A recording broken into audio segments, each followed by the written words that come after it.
Hey, what's going on? It's Bill Burr, and it's time for the Monday Morning Podcast for Monday, December 21st, 2015. What's going on? How are you? Hey, it's almost the end of the year. Did I take time out to say thanks?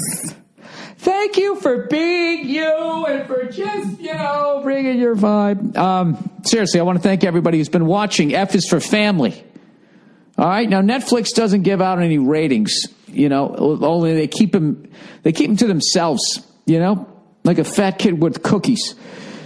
They don't tell anybody what's going on, so I have no idea. All I can judge by is the feedback you guys have been giving me on Twitter, Facebook, and wherever the hell else you guys are at, and you guys seem to be liking it. So thank you so much for watching the goddamn show. Please tell your friends about it. Very happy that people are enjoying it. We worked our asses off on it. So with that, let's get on with the podcast. As you know, it's really late today, later than it usually is. I just have family in town, and I don't know. They're like regular people, so they sleep, and they sleep and they sleep and they sleep, and I don't get it. I mean, I go to bed after regular people, and I wake up before them. It's probably because they're like, I don't know, more just at peace with themselves, so they can just keep sleeping. But my brain keeps going the whole fucking night. So, I mean, I can get about 6 hours, and then I got to get up and start doing something, or I go absolutely fucking insane. So I wasn't able to record this morning because everybody was still sleeping, and I had to walk around and be on eggshells. So, of course, I'm on the phone with Verzi, and we're yelling about sports, and my wife came out and let me know, you got to stop walking around screaming at the top of your lungs into your phone, having sports arguments with people. You do it at all hours of the day. You have people on speaker, and you're screaming about sports, and it's really affecting the environment in the house. Now, if I was a mature adult, I'd be like, you know what? You're absolutely right. I should be considerate. I can only imagine if you were walking around screaming about all the shit you watch on Bravo TV, that unbelievably fucking, just devoid of any sort of intellect on that fucking cunt of a channel. I swear to God, if I knew somebody in the CIA, I bet it goes ISIS and then Bravo TV and then whoever's the fire. I don't know. Who would be the next person they're going to go after? It's just as far as fucking up this country. ISIS, Bravo TV, and I don't know, Bravo TV, that's a broad brush. That gets rid of a lot of people. But anyways, so if I was a mature adult, I would have just been like, you know what, you're absolutely right. But instead, what did I say? I said, well, you fucking sleep all day. You sleep till all hours of the day, and I got to walk around tippy-toe, and she was just like, I'm not talking about that. It's like, yeah, well, I am. I'm talking about that. Why are you talking about it? Because I know you're right in the other area of the debate. So I already have a New Year's resolution. No more screaming on my phone in the house about sports TV. And there you go. Once again, I'll work on myself as a human being and slowly stop being the Bill that you know and love. And I'll become that thing they want you to be. And one day they wake up and they go, oh, the work's done. I'm bored. I think I'll go blow somebody else. And you know what? That's the trajectory of most marriages. Everything they liked about you, they start to fucking hate. Then they fix it, and then they do. You're somebody different, and then they walk down the street just giving handies. Who wants one? Who gets your hand jobs here? Unhappily married woman coming down the street. Took my dog for a walk today, all the way around the block, and it didn't shit once. It's just, it usually shits like 2-3 times. So I got all paranoid, and I was looking around the house trying to find dog shit. I couldn't find it anywhere. Then I was thinking, did it shit its brains out the day before so that it's got nothing left? I don't know. Something, this might be one for a veterinarian. Maybe I should call them up rather than just talking out into fucking the empty space of podcast them. That's right, podcast them. I did that Fighter and the Kid, Brian Callen's podcast. I did that earlier today. So look for that. And you probably wonder about, Jesus, Bill, why are you so fucking lethargic? Oh, it's because you only get 6 hours sleep. No, because me and a buddy of mine went to a burger place that somebody suggested down in Watts, L.A., as in the Watts riots. That's the only reason why white people know about Watts. They got a hamburger place down there called Hawkins. And we went down there. There was 3 of us, white as fuck. White as fuck, a new show on Bravo. And we drove down there, and we were all laughing, just going, all right, 3 of the whitest people ever are going to go down into Watts. You know, are we going to get mugged the second we get out of the car? Are they going to think we're cops? You know, all the scared white guy things. And then we showed up, and we're staring at the fucking menu. And this guy just goes, hey, is this your first time here? And we go, yeah. And then they go, first timers. And everybody in the kitchen yelled, hey, welcome to Hawkins. It became like an after school special. It was hilarious. And then as a white person, you're like, oh, it really isn't that bad. I get it now. Most of my thoughts are just fear-based, right? And then there's always that one dude who's just got to fuck it up for everybody, right? This guy showed up, fucking weird vibe, had a U.S. Air Force bag. He just sort of left it in the middle of the area where we're eating and then walked away from it, sat in the corner and was sort of staring at us. And he was eating peanuts. He wasn't eating a burger. And then he walked outside and walked around to the open window area where we were at, and then he offered us peanuts. We were like, no, thank you. We don't want any of your peanuts. And then we sort of finished up and we went to leave, and he was staring at us, and he wrote down our license plate number.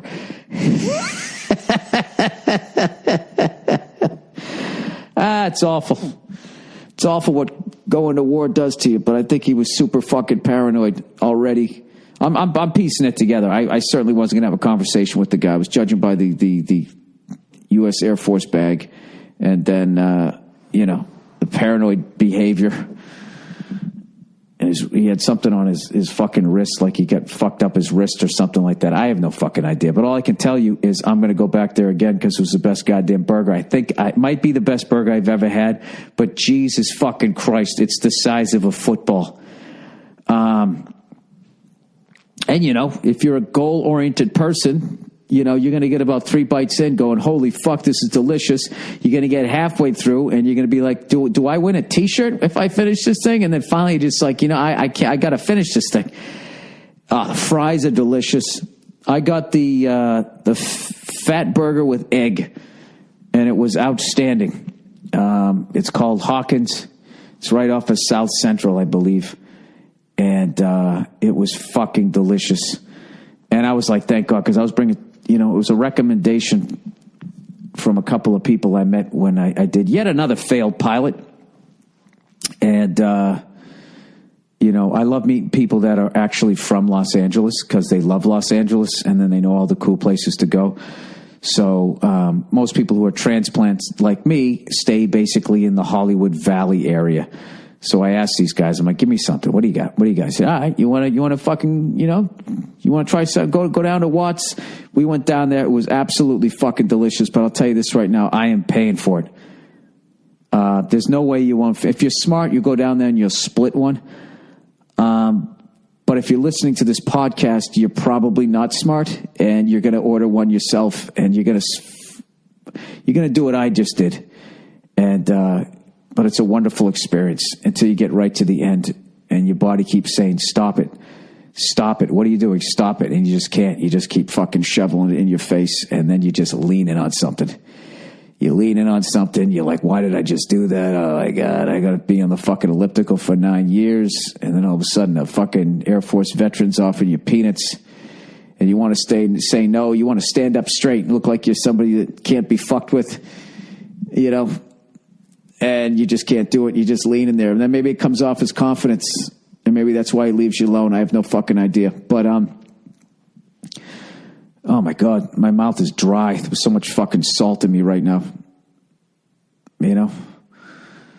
Jesus Christ. But you know what? It was worth it. I was actually psyched I went down there. I watched this great documentary, which of course I can't remember the name of it, but Forrest Whitaker did the narration on it. It was all about, the history of Los Angeles and the gangs and all of that stuff and police violence and everything. And it actually broke down all those different areas. You always hear about it, How many people saw Straight Outta Compton and actually know where Compton is? You know what I mean? It's ridiculous. It's one of the great groups of all fucking time. You should know where it is. And for LA is just so fucking weird like that. They pave over their history. They don't fucking tell you where anything is. It's all about the highways. Take the 405 to the 10. You guys ever watch that SNL sketch? The Californians, right? They'd be like, Devin, what are you doing here? Like, that sketch was so fucking accurate as far as, like, everybody's obsessed with, like, where did you come from and where do you live? And it's always, I took the 105 to the 110 to the 60, got off at fucking Mulholland. It's all obsessing about how to get how you got somewhere because of this fucking hellacious traffic. So, anyways, I am full of salt right now. I am not going to eat again until breakfast tomorrow. Fuck. Oh, but it was worth it.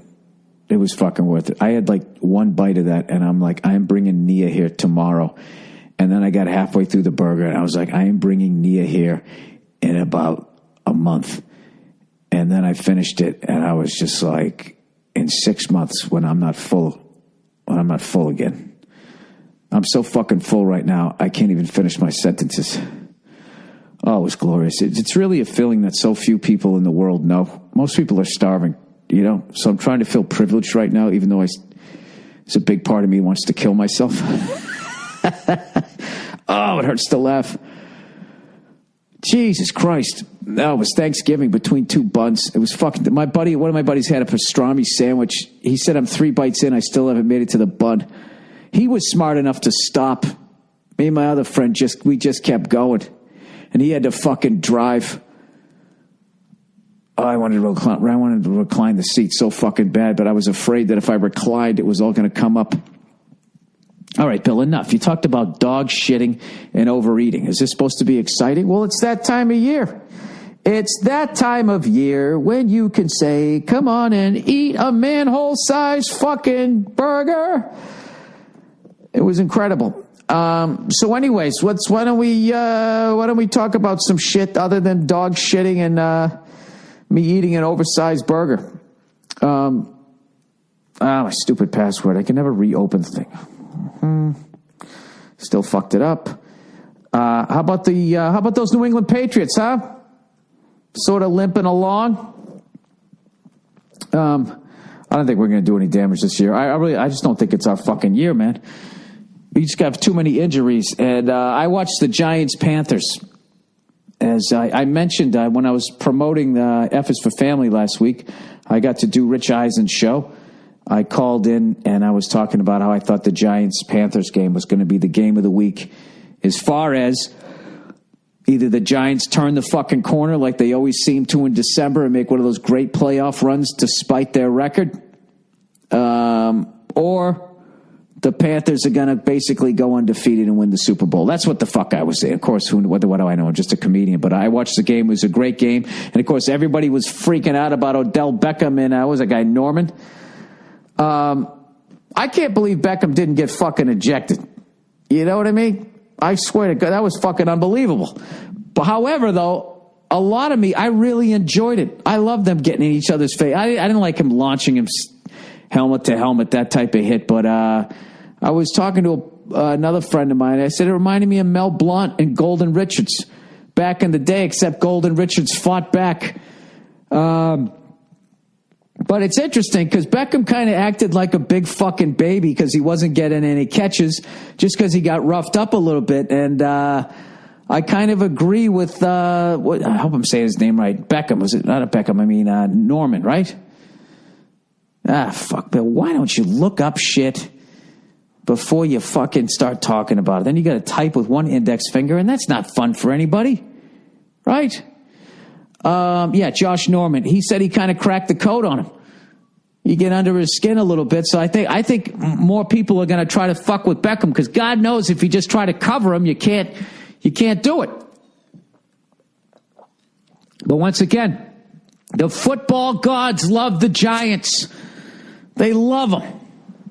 How the fuck do you get away? This guy ran like fucking 30 yards and just jumped in the air head first into another guy's fucking helmet. I guess because it was away from the play, they didn't see it.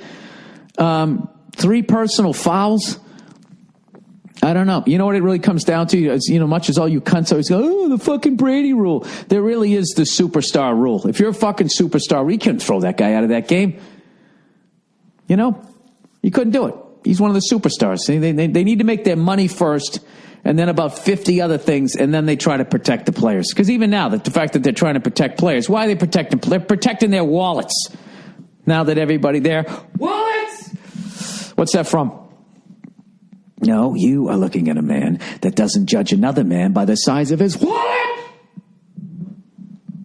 Come on. What movie? Fucking Wall Street, dude. Charlie Sheen doing that scene with his fucking father. With Martin Sheen, right? Old Bud Fox. Anyways, but I was texting back and forth between Verzi and Giannis Pappas. And, they kept doing this. When the Giants are coming back, this is New York. This is what New York does. And I was just writing, Eli is from Louisiana. That state, that part of the country that all New Yorkers look down upon. He's just a country boy from Louisiana. That's who the fuck he is, all right? He's yet another non-New Yorker who came to New York and took over. Because when you look at the competition, come on, man, I'm just talking about white people here, okay? I'm not talking about other fucking ethnicities, because I don't know what you guys are bringing to the table. I don't pretend to know. Every once in a while, I listen to your music, I tap my toes, and that's about the extent of it. Or maybe I come down and eat your food. That's about it. But other than that, I'm pretty fucking white. So all I know is the white people in New York. And generally speaking, it's not real deep. Most of those cunts down Wall Street are not from New York. They're jerk-off finance majors from all around the country. Go down there and start gnawing on the bone. And what does New York do about it? They don't do a fucking thing. They went from gangs in New York, where people just walking around with hatchets and shit, to now it's a fucking cakewalk. It's like when Pacino said, this is like one big pussy waiting to get fucked. That's what New York is. And then if you go there and you succeed, then they say you're a New Yorker. You know what I mean? Padded. New York is such PEDs, it's fucking ridiculous. Nowadays, at least with white people, I'm telling you, you know what I mean? A lot of great rappers, obviously, and basketball stars and that type of shit have come from New York. But other than that, white people, generally speaking, the average white New Yorker, I'm telling you, he's not bringing it. He's standing outside of a Tad Steaks, in his sweatpants. Got his little fucking Sony Walkman on, listening to Alicia Keys. New York, concrete subject, fiber, you woo woo. Thinking you're a part of it. You're not a part of it. You're just one of the ants running around. Frank Sinatra's from Hoboken, New Jersey. He's bridge and fucking tunnel, and he came in and took over your fucking city. All right? Eli Manning breathes through his fucking mouth, and he looks like a 5-year-old in a football uniform. He just does. He's got no style. No, the man wears Dockers, for Christ's sake, and he comes in there, and look at him. He's lining up under center. Anyways, why am I shitting all over him? I actually fucking love the Giants. I do have to tell you, though, JPP, that fucking, that wrap that he now has on his hand that looks like he's holding a fucking frying pan. I swear to God, if somebody on the Patriots deflected one pass with that fucking thing, it would be illegal and we would lose draft picks. And I'm doing that every week from now on. That's going to be my new fucking thing. I'll tell you right now, if we did it, we'd be fucked. Did you see when he knocked down that pass with the fucking bulk of that bandage on his wrist? I'm telling you. That's his new move. Rather than wasting his energy sacking the quarterback, you just hold up that giant fucking stop sign. It's an incredible, obviously it's fucking tragic, and I'm trying to make light of it because I honestly feel, it's just a fucking horrible that accident had to happen. But, then all of a sudden the team you want to win throws a ball and he fucking puts his hand up. All the sympathy goes out the window. You're like, dude, what the fuck is that thing? That's legal? He's like holding up one of those giant light bulbs, they use in science experiments.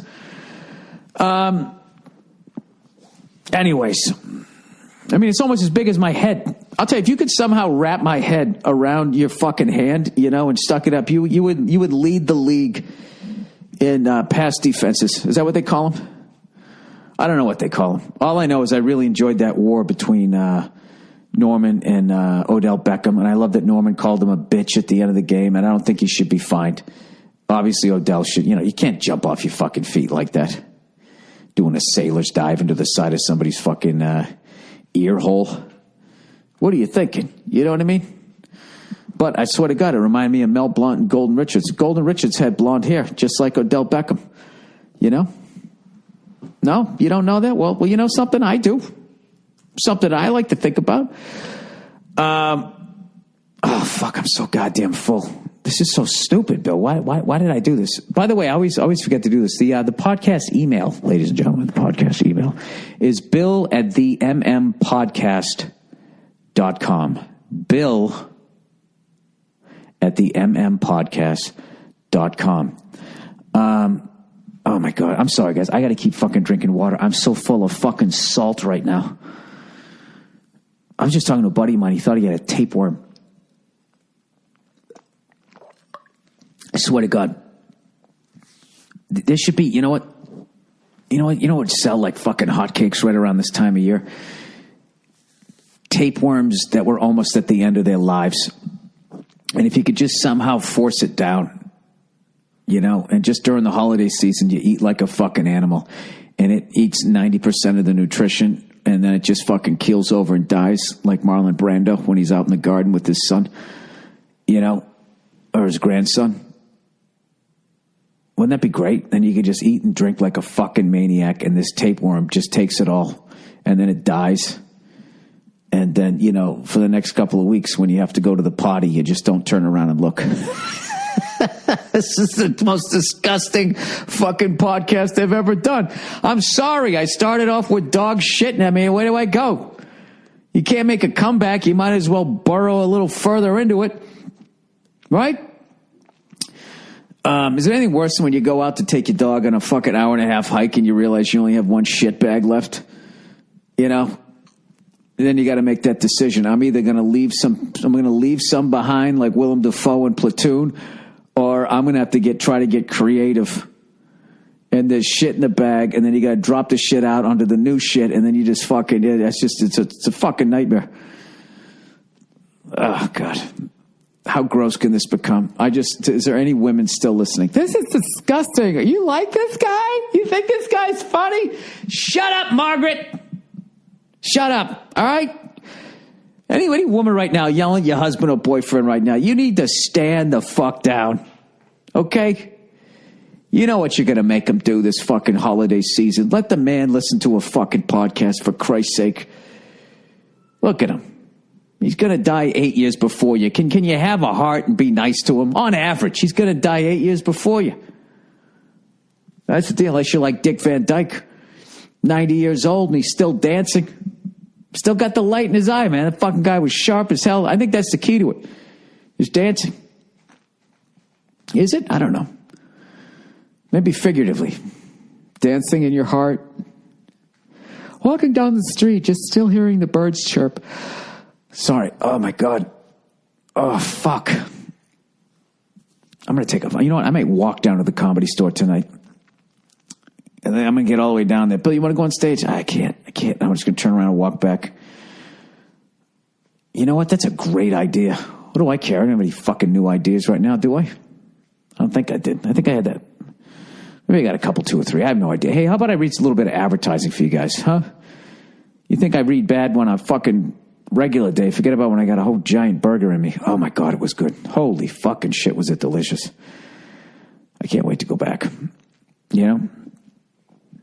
Is it all right to just be bulimic every once in a while? That would have been a great time to do it. Oh my God, that was delicious. Right? Fucking puke for a minute straight. All right, Dollar Shave Club, everybody. All right. Hey, you guys, you know what? Evidently, I figured it out, according to this copy. I discovered the key to an amazing shave. It's simple. That's exactly what dollarshaveclub.com does and why I am a proud member like a million of others. dollarshaveclub.com delivers amazing razors right to my front door for a third of the price of what the greedy goddamn razor corporations charges. Both my wallet and face finally get some relief. Joining dollarshaveclub.com means you can afford to shave with a fresh blade anytime you want. Fuck the environment, which feels fantastic. And for the smoothest shave ever, use your fresh Dollar Shave Club blade with their very own Dr. Kavi's Easy Shave Butter. It's not your average shave cream, everyone. It's high quality ingredients that makes your skin feel soft, smooth, and moisturized. Your blade will glide effortlessly across your skin. If you want the most amazing shave possible, take it from me, a borderline illiterate, fat freckled fuck. Use a fresh DSC. That's Dollar Shave Club blade and Dr. Kavi's Easy Shave Butter. 2 reasons to join DollarShaveClub.com/Burr today. That's DollarShaveClub.com/Burr. Hey! DollarShaveClub.com/Burr. All right, Trump Club, everybody. Shopping is awful. Jesus Christ, who has the patience for crowded stores or the time to try on 10 pairs of pants that don't even fit well because you're too dumb to know your own size, evidently. But here's the problem. You still want to look great. You want your cake and eat it, right? Well, with Trunk Club, you can have it. You never have to set foot in the mall again, but you can have a trunk full of great clothes. Holy shit, Bill, how does it fucking work? Relax, I'm going to read it. Trunk Club takes the hassles, man, out of shopping by shipping you a trunk full of goddamn clothes that fit you perfectly and make you look like $1 million with all the new fall styles, despite the fact it's fucking winter. Fall of 2016. That's how far ahead these people are. At Trunk Club, you get a bunch of underwear with leaves on them. At TrunkClub.com/Burr, you simply answer questions about your style, your preferences, and size. And you know what? You're assigned an expert stylist. An expert stylist. They put that on their W-2. What do you do? I'm an expert stylist at Trunk Club. They curate clothes from the best premium brands and approve. And you approve what you like. And just like that, a trunk arrives on your doorstep. Holy shit, what's in it? Well, a bunch of goddamn clothes that fit you and make you look great. Try them on. Keep what you like and easily return what you don't like in their prepaid trunk. You know, maybe you got one kid you're sick of. You throw them in there too. But then they go, hey, I think you put your kid in there. And you go, I don't know who that is. And you're out. Try them on, keep what you like, and then stick it all, whatever you don't like, you put it back in the prepaid trunk. This is not a subscription service. You only pay for the clothes you keep from your trunk. No hidden charges, just great clothes. Get started today, and Trunk Club will style you for free. Plus, free shipping both ways. You only pay for the clothes you keep. To take advantage, go to TrunkClub.com/Burr. One last time, that's TrunkClub.com/Burr for a trunk filled with clothes you'll love wearing. All right, one more read. Oh, God, I'm almost out of water.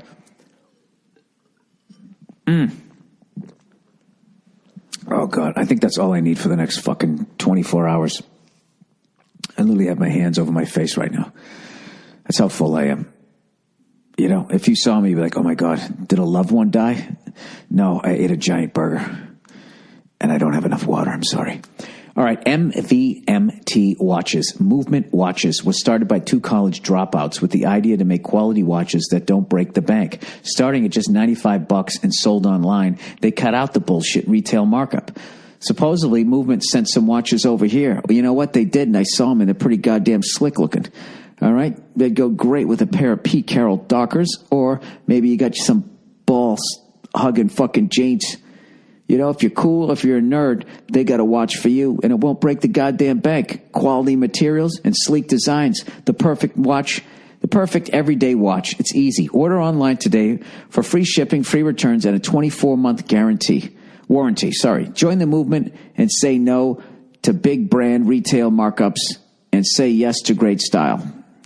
Why do I feel like there was more to that and I didn't get it? They don't have a website that we can go to here, for God's sakes. Let me get back to my emails. There's the accountant. End of the year taxes. Hey, Bill, did you think you were going to have a good Christmas? Let's do your fucking quarterly taxes. Give me a nice Santa boot to the fucking goddamn seeds here. It's the content. Here's the reads. All right. Yeah, there it is. All right. it's easy to order. This is for the watchers. Order online today for free shipping, free returns, and a 24-month warranty. Join the movement and say no to big brand retail markups by saying yes to great style. Check out mvpmtwatches.com/Burr, and you'll get 15% off your entire purchase. They're already not expensive. You're going to get 15% off. 15% off $95. That's about $12, $13, right? That's Michael Thomas watches.com/Burr. Check it out today. All right, everybody, it's Sherry's Berries. Do you still have gifts to buy this season? Of course you do. And you know what? I do too. You want to get it right, and you want it to be easy. What you need is a site where you can check everyone off your list and find a gift. They are online to love, and it's all online. No mall, no parking wars, no lines. What I'm talking about is Sherry's Berries. Every gift from them is an instant hit. Get Sherry's Berries, sweet, freshly dipped strawberries, starting at just $19.99. That's a 40% saving. And for today only, you can double the berries for just $5 more. Twice as much for only $5 more, and but you have to use my code Burr, B-U-R-R, sorry. These gourmet berries that are frozen and shipped through the mail are fresh, juicy, and dipped in dark white and milk chocolatey deliciousness. Then they're sprinkled with decadent toppings like chocolate chips and chopped nuts. It's pretty pedestrian to be called decadent. This special sale is for only today. Make sure you order today to double your berries for only $5. Dude, everybody I know who ordered these said they're fucking delicious. These dipped and decorated berries make both a thoughtful and delicious, enjoyable gift. Sherry's Berries has holiday gifts that will bring joy to everyone on your list, and they're just more than berries. They got even more. They get snowman brownie pops, chocolate dipped peppermint cookies, and cheesecake bites, and lots more. They will deliver your gifts fresh to your door on the date you choose. Here's the only way to get today's one-day deal, Sherry's Berries, starting at $19.99 and double the berries for $5 more. Visit berries.com, BERRIES.com. Click on the microphone in the top right-hand corner and type in Burr. Go to berries.com, click on the microphone, and type in Burr. This deal ends today. Oh, man, I got to pay my fucking taxes, you sons of bitches.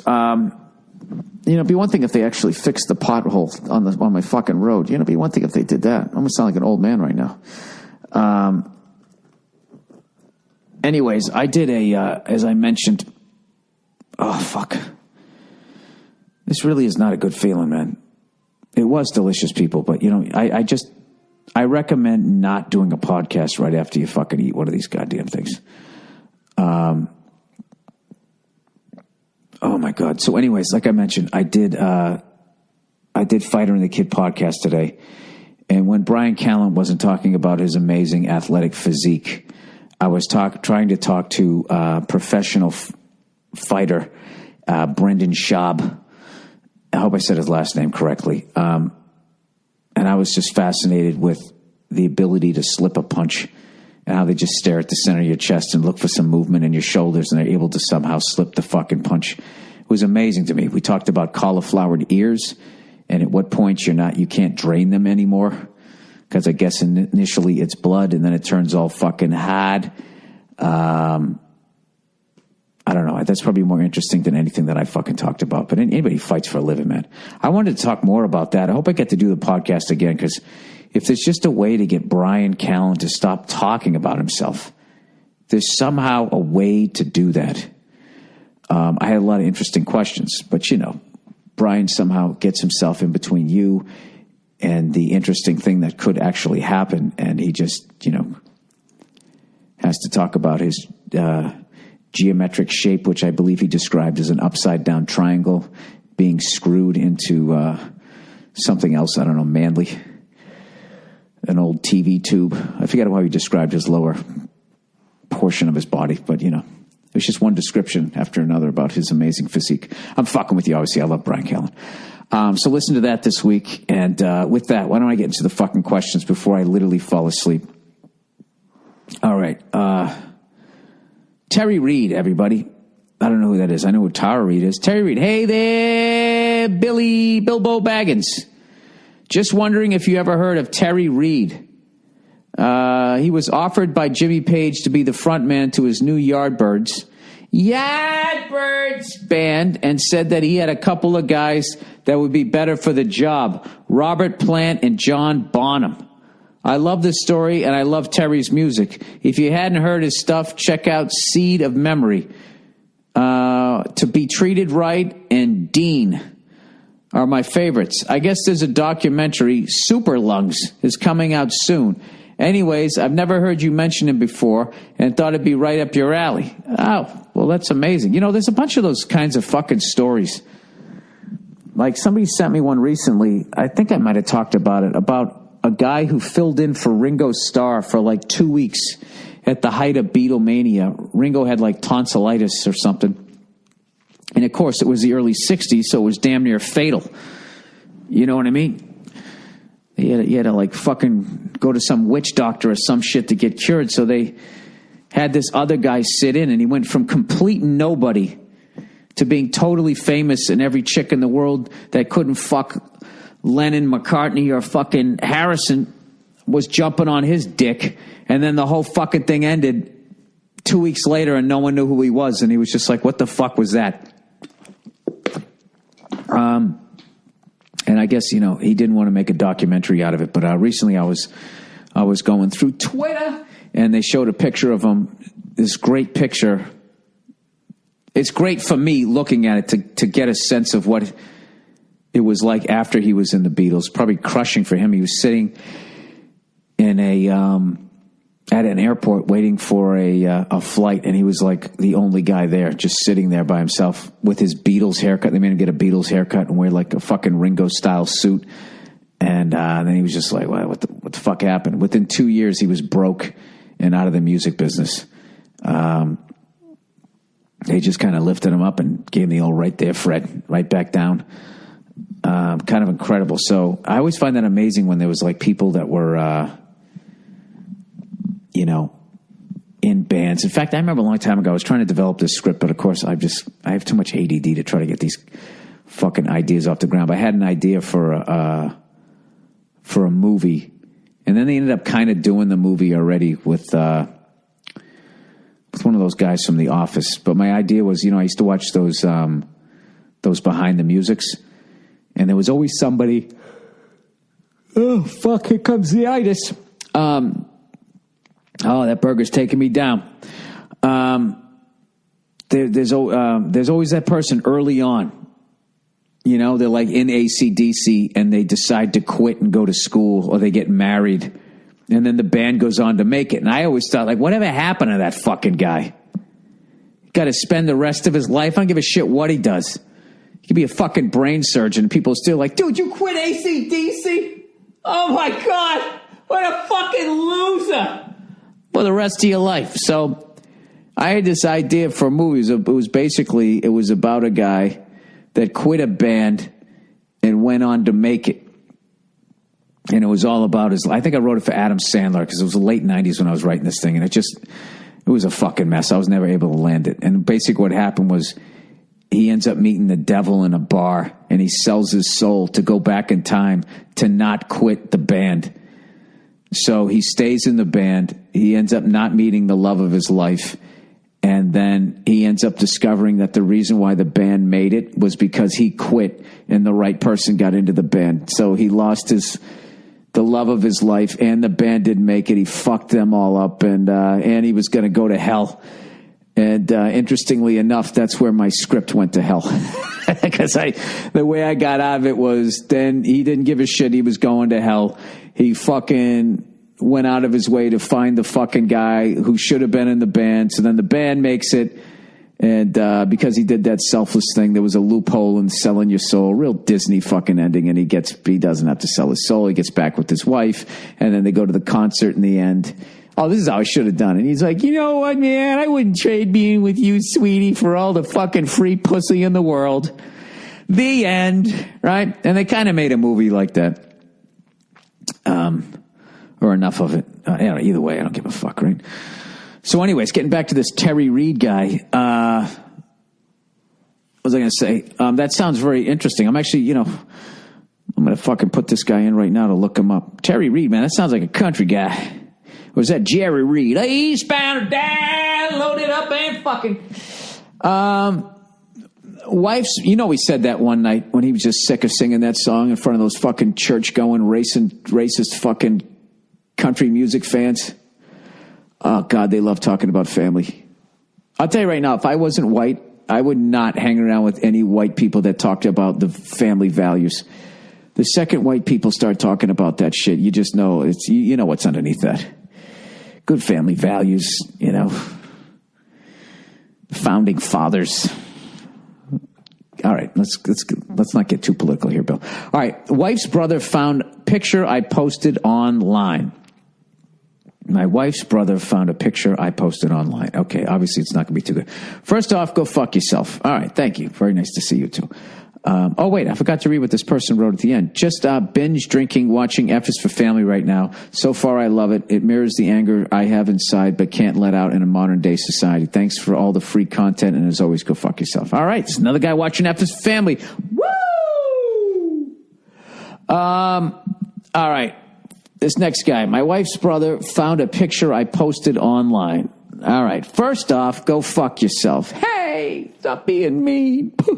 Oh, by the way, did anybody see Will Ferrell on Jimmy Fallon, the Tonight Show this week?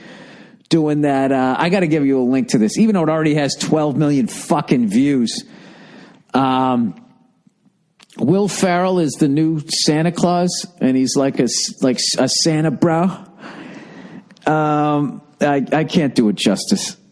I can't do it. He's kind of got a high pitch. Hey, Jimmy. And he's got this fucking blonde wig on with the soul patch. I've watched that. It's like a fucking 10-minute video. I've already watched it like 4 times. I hate to say this. I was actually watching it while driving the other day, just laughing. You know, it's fucking traffic out here, you know. But you got to see it. It's the fact that it's just a one-off character and then he came out and crushed that hard with it.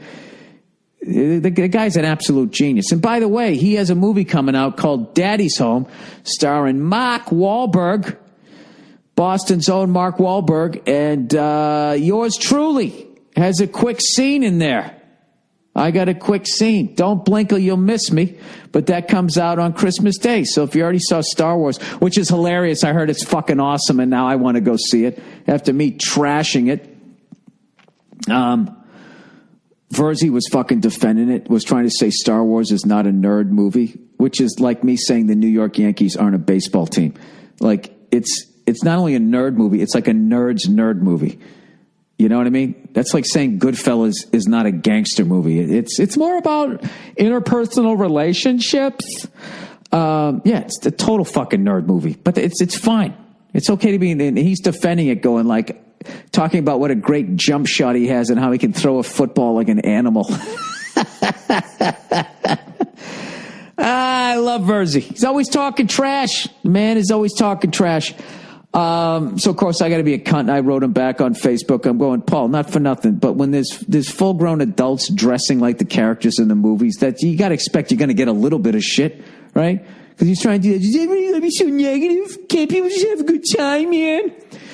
I think it's the fact that the first 4, like 3 out of 4 were either mediocre or absolutely horrific. And people would rather line up and watch that shit. And there's all truly amazing movies, truly amazing cinema out there. All right. Wife's brother found pic that I posted online. First off, all right, I'll cut to the chase. It'd be nice if I did. I've started this letter like 3 times. I'm 22 and married, jeez, with 2 children. One is biological. That word always reminds me of Shaq's rap because his biological didn't bother. Remember that? He was bobbing his head. Of course, they got him a convertible because he's like 9 feet tall. I got a little too shit-faced the other night, and I shared skimpy pictures of my wife's awesome ass on, I can't tell where. You got a little shit-faced. You got a little too shit-faced.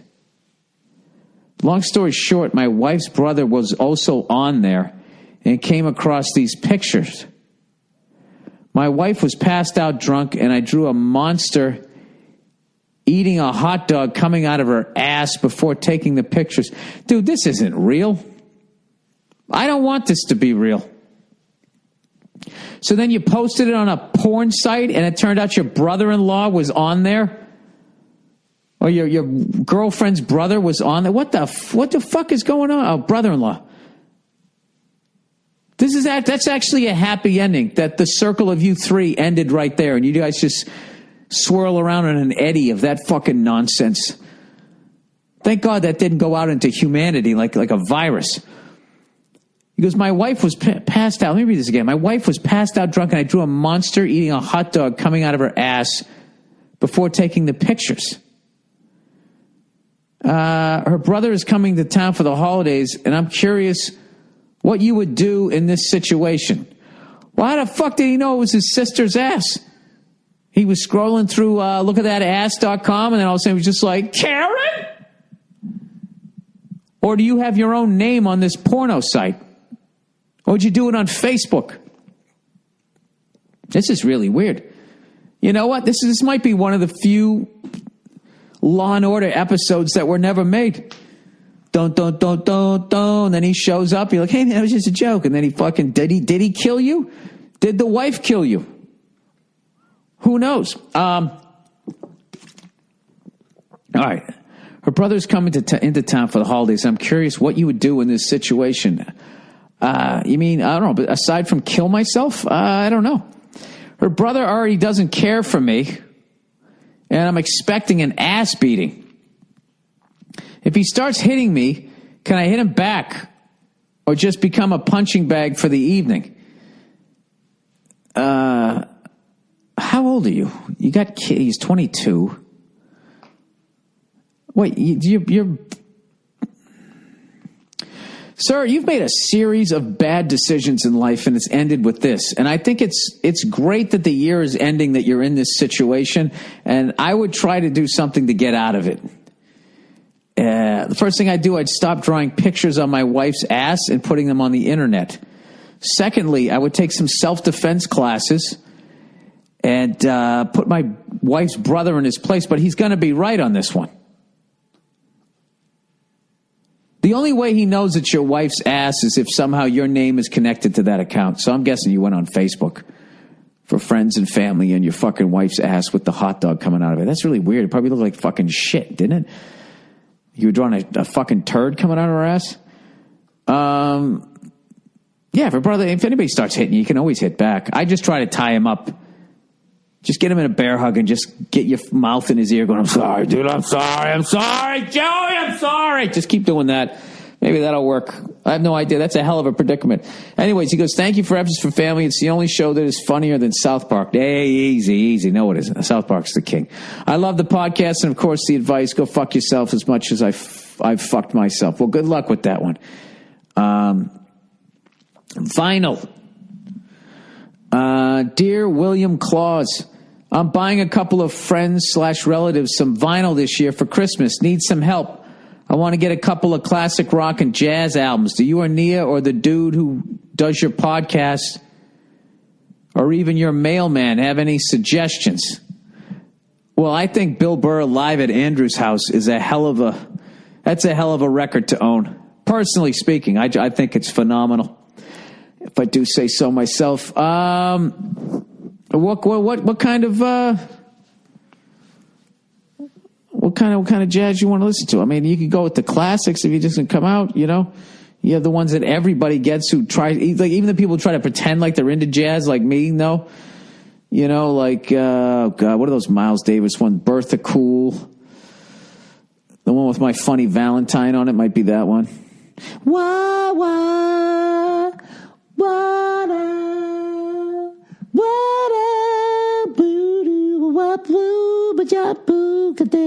Right? John Coltrane, A Love Supreme. That's fucking, you know. It sounds like a baby playing a fucking saxophone to me if it actually knew what it was doing, but didn't understand how to make sentences yet. I always like Miles Davis in a silent way. Classic rock albums. Come on, man. I don't know. Zeppelin 2. AC/DC, Back in Black. I don't know what to tell you. I don't know. I got a giant burger sitting in me, and it's slowly, I feel like this must be what it's like after you get bit by a poisonous snake. After the pain is gone and the horror is gone, the serpent has left the area, and you just given into the fact, like, hey man, I'm just going to ride this out. I'm going to start hallucinating, and I might wake up dead in some other place, or I might just die right here, right now. I saw something I can't even talk about it. Like, I saw something so fucked up the other day. I was watching one of those animal clips. I hate animals that don't have the decency to kill another animal before they start eating it, Reptiles are big on that. I saw a reptile one time. Those giant bulls that fucking routinely kill lions? This Komodo dragon fucking bit it in the leg, and it's got such bacteria in its mouth that it knows it's going to get into the bull's fucking blood system, and it's just going to collapse. But it takes like 3 days. So this lizard just keeps following this thing around, waiting for it to collapse. Not die, collapse. And then it comes up and just starts eating its guts as the fucking cows. It's horrific. I don't know why I'm bringing that up. You know what? I brought that up. Let's see if I can make you laugh after that fucking image, huh? All right, TV show recommendations. Number one, Hey Billy Bob Redfuck. How's it going? That's actually a good one. I fucked it up. I have a show you need to watch. It's called Ray Donovan, starring Liev Schreiber.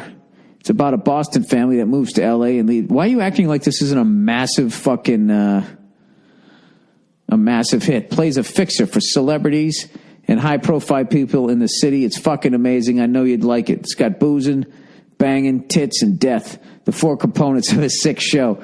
Take a watch. You won't be disappointed. Thanks for all the podcasts. Always gets me through the day. Go fuck yourself. Actually, I'm going to start watching that show because a good friend of mine, Mike Binder, who directed Black or White, who's become one of my really good friends. And he's actually signed on to start writing on that show. And I was talking to him the other day. He says he wakes up early, excited to go to work. He's loving working on the show. And he was telling me how sick some of the shows are that they're making right now. So I'm going to try to get caught up on that one. So thank you for the recommendation. Do you have any more? Oh, look at that. Recommendation number 2. All right. Dear Billy Sleuth, the 2009 BBC Sherlock Holmes TV show starring Benedict Cumberbatch is awesome. The acting is great, and it's shot well. There are only 4 episodes per season. Very well done. It's on Netflix, and there are a couple of seasons. I'm going to give that a shot. Sherlock Holmes was always really dry because he's so fucking cerebral. I like those cops that, they smack people around, you know what I mean, and then drink and shit. They solve shit the way people who aren't smart do, They get themselves liquored up and they use violence. I like watching that shit. So I'll sit with that, I always feel like Sherlock Holmes is like Europe's Doctor Who. But if there's only 4 episodes per season, I think I could do that. All right, number 3. Oh, this burger. This burger's taking me down. I don't know if I'm going to make it, guys. This might be my last Monday morning podcast. I want to thank all you guys for listening over the last decade. Hey, Bill. My speech is slowly going to become slurred. My vision is beginning to double. I won't be able to go on with the others. This is how it ends. All right. Hey, Bill, not sure if you've seen The Nick yet, but it's a great show. Clive Owen is great. He's a heroin/coke addict doctor who does experimental surgeries in 1901. Jesus Christ, I'm on board. Every time my wife and I watch it, we always say, Jesus Christ. Oh, Jesus Christ, the way you do because of the crazy shit that goes down. Give it a watch and allow yourself to say the same thing. Thanks for the laughs. All right, I'll try that. Number 4. Dear Bill, have you heard of this new show, F is for Family? Why, no, I have not. Wink, wink. Let me read the description. It's voiced by the redhead from I Love the 80s Strikes Back. Bruce Dern's daughter does a voice too. It's an accurate portrayal of life in the 70s filled with all types of humor. The language is a bit salty, so make sure not to watch it on Sundays. I heard they signed for 4.5 more seasons, so don't expect to see the redhead on VH1 anytime soon. Love you, man. Thanks for the laughs. Wasn't that sweet? That was a nice little gift there, wasn't it? All right, winding down here. I told myself the other day I was going to wrap the Christmas gifts and just put this whole Christmas thing to bed, because the next few nights I'm going to a bunch of Christmas parties. And, you know what I mean? Oh, God, why did I do that burger today? And then I got all these Christmas parties. All right, you know what I'm going to do? I'm going to the second I'm done with this shit, and I upload this podcast, I'm shoving my giant head under some water. And I'm waking the fuck up, and I'm going to go to the gym. I'm going to go to the gym every day. It's just become part of my life. And if you don't want to be fat, well, you go to the gym every day, you cunt. All right, dilemma. Here is a dilemma for you. Dear Bill. Dear Billiam. My girlfriend said no gifts for Christmas. She looked me dead in the eye and said, please, no gifts this year. Wow, that's great. To give you the backstory, we got engaged a month ago and are also going to London in February. She's not the type of girl to bullshit about this or test me like some psycho. She really meant it. This is a tough one. I was thinking about making her a card or something lame/awesome like that. What can I do that doesn't count as a gift but still says I needed to give you something? All your listeners are probably going to suggest giving her the dick. There you go. I think that's a great idea. This is what you do. You go out and you buy a little thread that you can tie into a bow. You wrap it, you tie it around your fucking dick. And then you put on some Christmas music. Oh, here comes Santa Claus. Here comes Santa Claus. Right down Santa Claus Lane. And you just run in. Like high kicking with your junk just flapping in the wind with the bow around it, all right? If you do that, I bet you'll never have to buy her anything else for Christmas again because she'll probably leave you.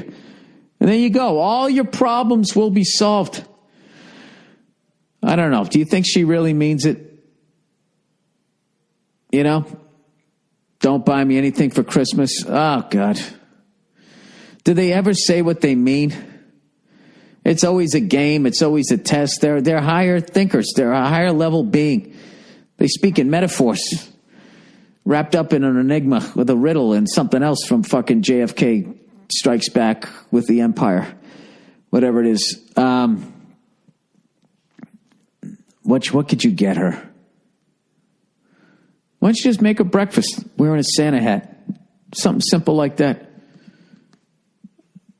You know why? You know why I don't buy this? Because it's never enough. Even if you go out and you get him some shit, it's not going to be enough. There's always something. Something needs to be worked on. Something needs to happen. What are we doing here? Oh, fuck. That was me sitting up. I just made that noise. Somebody sent me a fucking video of this drummer I never heard of. And I'm going to fucking send you. His name's Charles something or other. He's a jazz drummer. And he is an absolute fucking monster, and he's really fun to watch for any drummers who listen to this. I don't think drummers listen to this. For anybody who happens to be a drummer, but you're fucking listening to this. Let me see if I can get the fucking name here. What is the name of this motherfucker? What is the name of this motherfucker? The guy's name is Charlie Antolini. Charlie Antolini. I actually got this... I got it this morning. Somebody sent it to me. Might or might not have been. I don't want to drop a name here, but he may or may not be the drummer from Truth and Salvage Company. He sent it to me. And he was like, check this fucking guy out. And he's a monster. So I'm gonna have this clip up on the podcast to get your little drummer shit going on. But I'm going to dunk my fucking giant head underneath the water right now. This is it, guys. I'm trying to get to an hour. I got another fucking 3 minutes. I mean, technically I work for myself, so I can take off early, right? It's the fucking holidays. I've been sticking with that Mike Johnston bass drum workout. And by sticking with it, I mean I've done it 2 days in a row. He recommends at least 5 days a week for 3 months. For 15 minutes, you do his bass drum fucking workout. And then you, too, will have a faster bass drum foot than anyone in your neighborhood. I don't know. Unless they're doing the workout, too. So I really want to stick with it. And I feel like if I don't go today, I'm going to fuck the whole thing up. I got to do it. I have to do it. And that's what I'm going to go do. As always, if you would like to support this podcast and really not do anything while you're doing your Christmas shopping this year, if you go to Amazon.com, a way to donate to this podcast that doesn't cost you a damn cent is to, I'm fading, is to go to my website, BillBurr.com, and you click on the merch page, not the merch page, the podcast page. We have an Amazon link. You click on that fucking thing. It takes you to Amazon. I get credit for driving traffic to Amazon.com. You go out, you buy something. They kick me a little thank you. And then it's all good. It's all good. And then, I always, every once in a while, I take some of that money. I throw it at something like St. Jude Hospital, and the next thing you know, every fucking charity in the world goes, oh, we got a live one. We got a live one. And next thing you know, I get a bunch of fucking junk mail, and I have to save the whole fucking planet. And I'm sitting there going, well, why did I do that? I just helped out some kid with cancer, and then they fucking chopped down 50 trees selling me more shit here.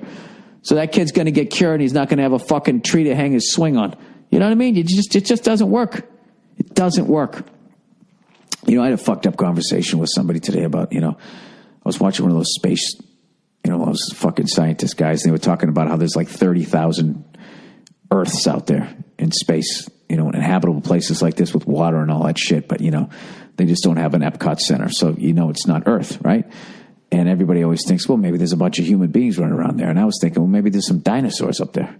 Maybe the asteroid never never hit. And maybe human beings, crawled out of the fucking, out of the trees, the mud, whatever the fuck they did. And they got eaten, by the Tyrannosaurus Rexes. Right? And then they're up there fucking eating all the fucking trees and shit. You ever think stuff like that? Well, you know something? I do. 20 more seconds. 19 more seconds. 18 more seconds. All right. Have yourself a merry little Christmas. Even if you're not Christian. I hope you had a happy Hanukkah or Kwanzaa. And if you're Muslim, I don't know what it is you celebrate.